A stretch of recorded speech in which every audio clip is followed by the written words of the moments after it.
kasamang mga kagulay. Dali tayo ng mga Yun ang mga punla si JJ. Hindi ka ngayon magsipag. Ayan. Sile. Saka ano pa, pipino. May taga punla pa si JJ, taga office pa.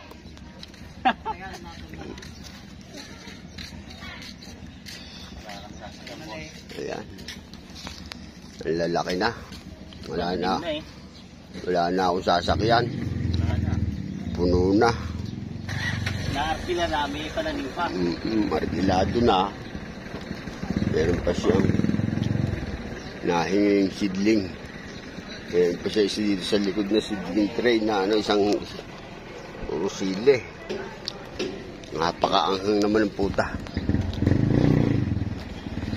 Sili pa itatanim, napakaanghang. Sili tingala ito.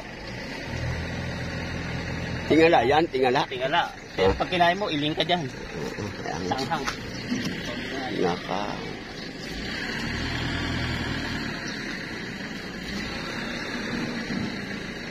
Natakbo na. Ay, JJ, yun. Ahakot pa yata. Naman na. Pino. Yan, ito yung DA. DA na silang ano.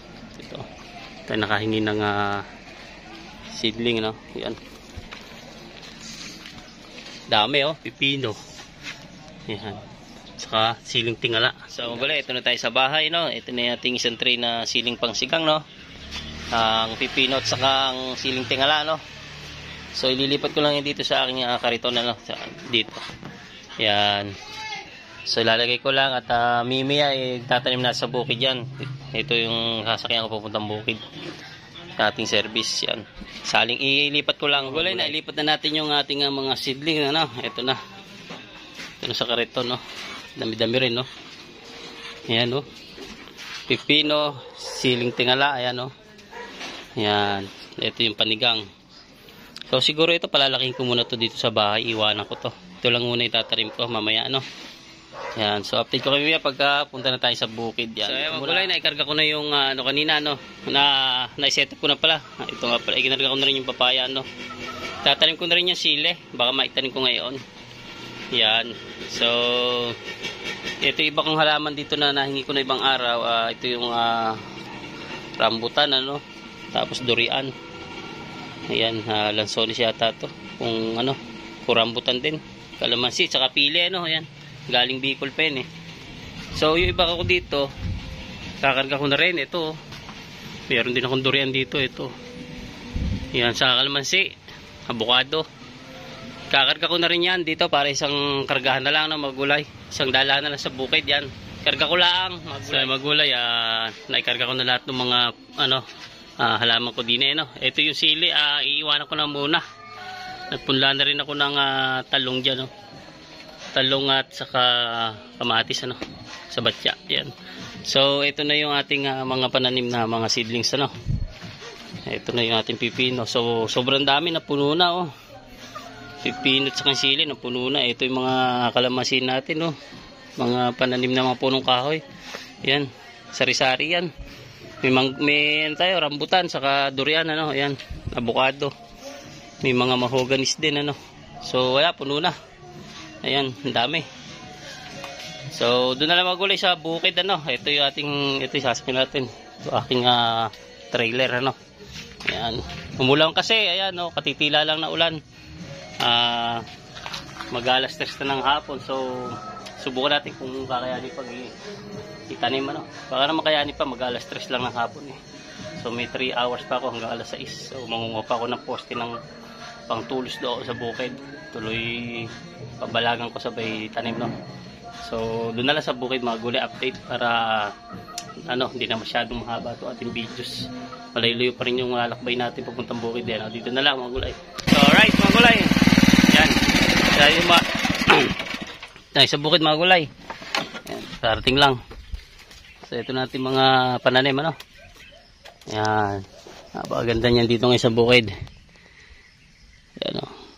Inatras ko na lang dito. Yan. Karating lang natin, ano. So, baka mag-overflow itong ating sakyan kasi minsan nag-overflow yun eh. Yan. Dito ko na balak itanim ang pipino. No? Balak ko sana beans dyan. Ibabalag ko sana. Kasi dito balak ko magtayo ng kubo dito eh. Hindi maintindihan ko saan maganda eh. Ayan o. Ito na ating mga pananim mo. Ang dami yan. Ito 2 weeks lang to. Harvest na tayo dito. Mabilis na yan, pipino. Nagapang na. Buti nabigyan tayo ng DA yan na pinilit natin ngayong hapon na maitanim dito. So, dito ko na siya itatanim. Bahala na. Kung hindi kasi ay di bahala ko dyan yung iba yung beans. Doon na lang yung mga sili-sili sa medyo mixing area. So, bali mga gulay, unahin ko mamutol ng ng istaka, yung pamoste, no. Yan, mamaya na natin ibababa ito. Medyo marami, pupwesto ko lang yan dyan sa may isang gilid dyan, no. Yan, so muna tayo ng istaka, manguha muna ako. Ito muna.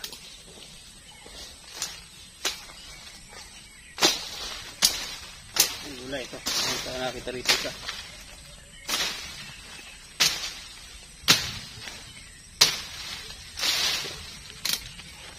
Ito.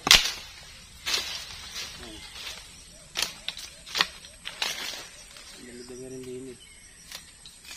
Ito. Ganda-ganda ito.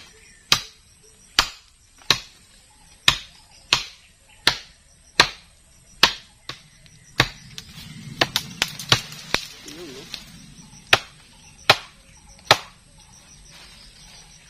Tatam naman natin itong halaman eh. Meron na ito.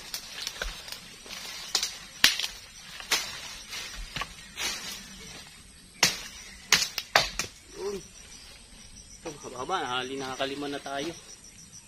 Ano pa tayo?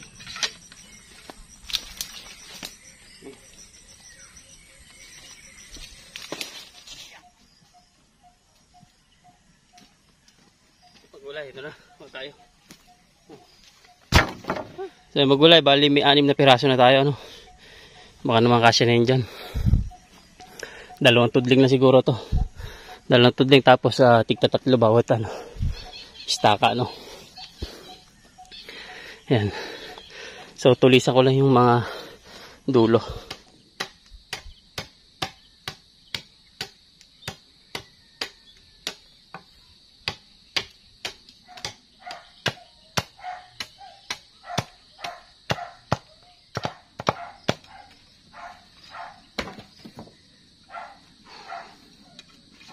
Parang na itutusok. Gulay.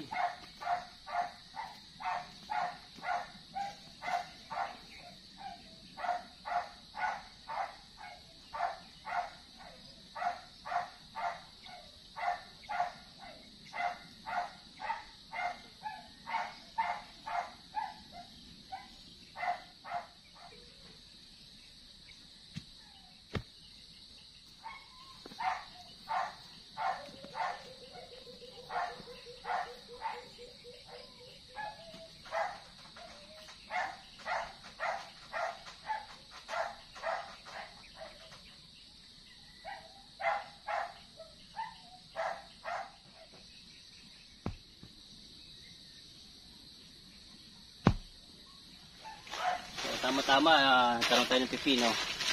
In-order ko sa Lazada, na net. So, tama-tama to para sa pipino talaga ito eh. So, malala, ganun ka. Haba ito.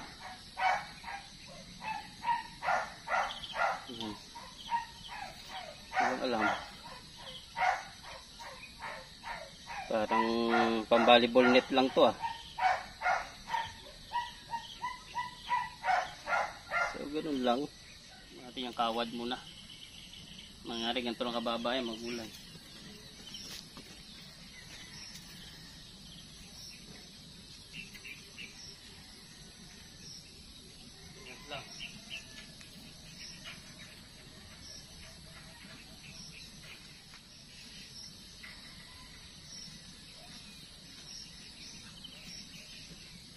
Yan, ganito lang kababa, magulay mangyayari nito. Subukan natin.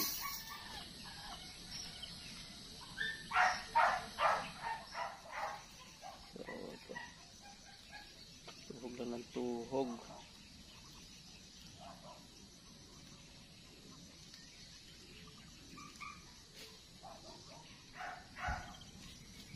Marami-rami na. Sukatin natin kung hanggang saan na ito haabot.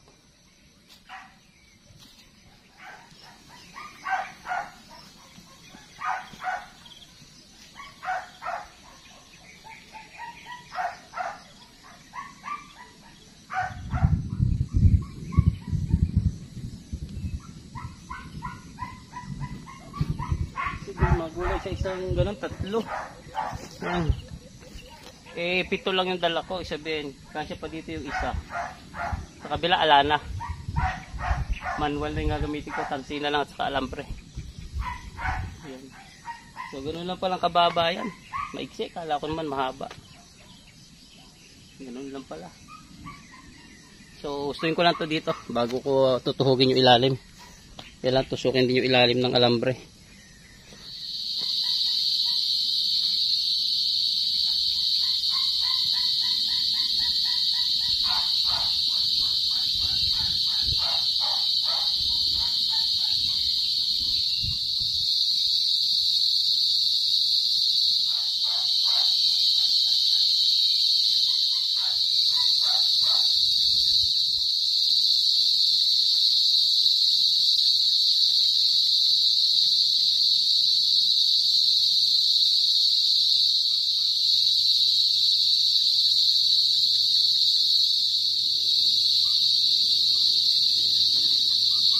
Ito yung finished product natin, ano. Yan, medyo haba na ng video natin, So, maguli, ito, nalagyan na natin ito. Yan. So, ito yung finished product natin. Medyo mataas ang nagawa ko, no. Pero, aabutin na ng pipino yan pag gumapang. Yan. Kaisa na tayo. Parang net lang ng volleyball, Yan. 3 kumasya sa isang space, no. Bago ito 3, yan. Tutuhugin ko pa na alambre ang ilalim para maging kagaya nito. Yan, no. So, yan. Nakakalahati na tayo. So, anuhin ko na itong kalahati tapos tatanim na tayo ng pipino para makita nyo na yung finished product. Ay, magulay, nakumpleto na natin, ano. Isang tudling, isa wala pa. Yan, medyo masagal din kasi kabit. Yan, So ngayon tataniman na natin, hindi masyado makita, Yan. So yan, para masyado mapansin, yan na natin. So yan ang pag hindi siya masyadong pansinin. Yan, so tataniman na natin. Yan, kuha na tayo ng punla. Ito yung punla natin, pipino. Kakalat lang natin yan. Yan. Punla ito. Nagalita. Yawa.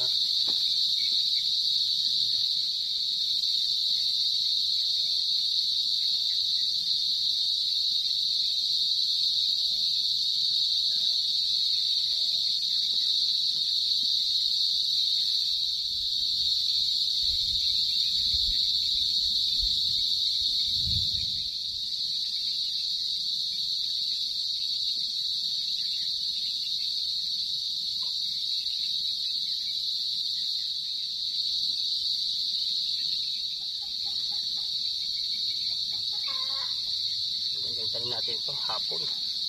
Wala itong buhay na buhay yan.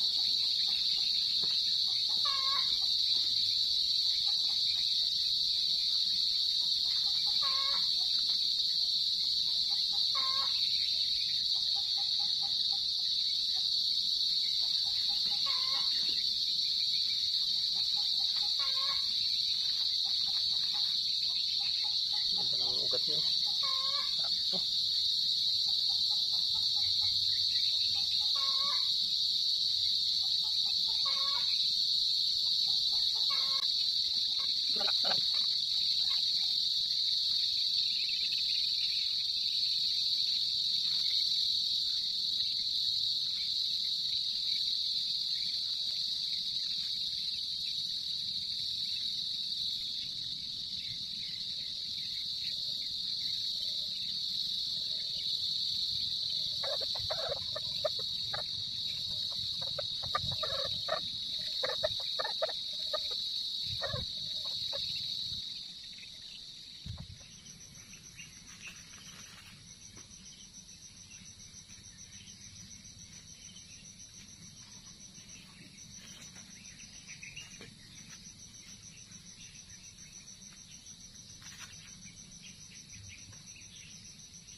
mga gulay, mga 2 weeks lang to. May pipino na tayo. Saglit lang to, 2 weeks. Hindi masyadong matagal, ano. Kasi itong pipino to, galing DAA, halos magwa 1 month na to eh. Hindi ako nagkakamali, magwa 1 month na yan eh. Mga 3 weeks siguro, ganyan. Yan, anak ng ahas yan eh.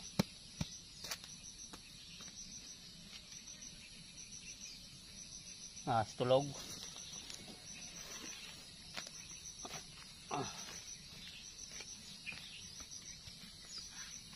Yan.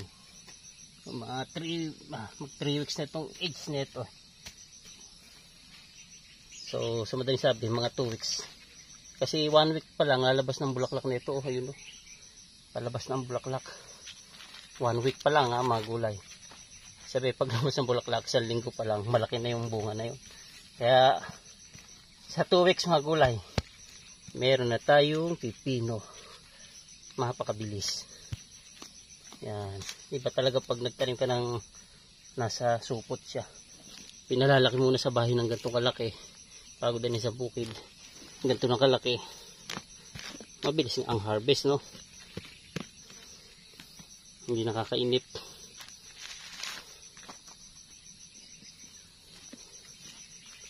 So, ayan, magulay. Tapos na tayo, ano? Ayan, no? Isang tudling. 30 piraso yan. Yan. Sa 2 weeks, 2 weeks pa lang, mayroon na tayong pipino, ano? Yan, no? Ayan natin lahat. Yan. So, yan, mga 2 weeks yan. Okay na. So, yung pagapangan natin, halos sa 1 meter lang ang taas. Yan. In 2 weeks, harvest na tayong pipino. Yan. So, dito na lang itatanim natin yung ibang halaman, ano. Siguro bukas ko na maitatanim itong sili. Ito. 30 piraso din yan eh. Ito, ibababa ko lang itong mga gulay. Dito ko lang yan ibababa. Dito, sa may gilid na ito. So, ibababa ko lang mga gulay. Medyo matagal din kasi magbaba niya. Ito, madami-dami rin kasi ito eh. Yan, no. So, ayun na yung ating pipino. Meron agad tayong pipino.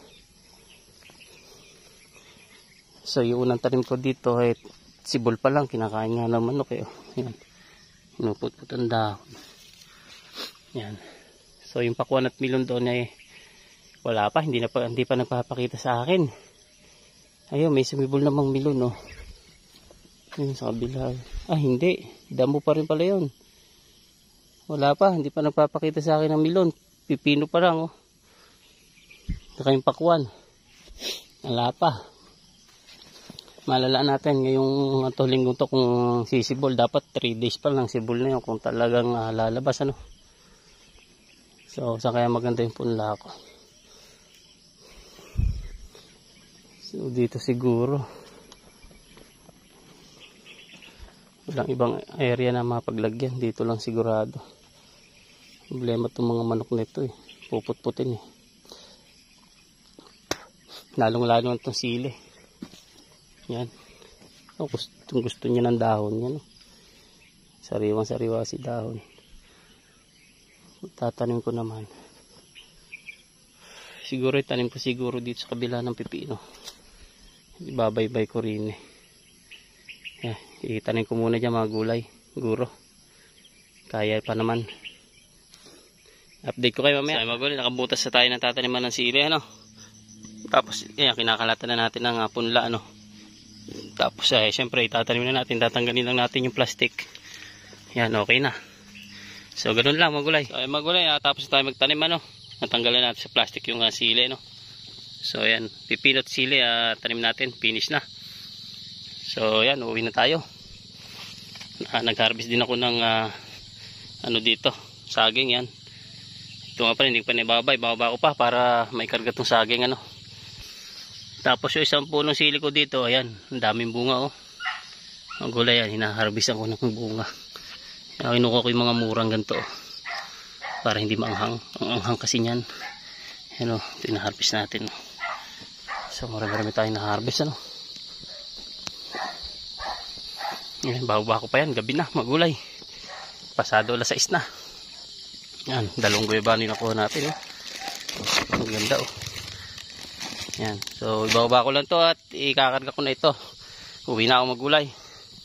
Yan, ang ganda ng ating tanim na pipinot sa kasili. Yan, thank you for watching. God bless. Paalam, bye-bye.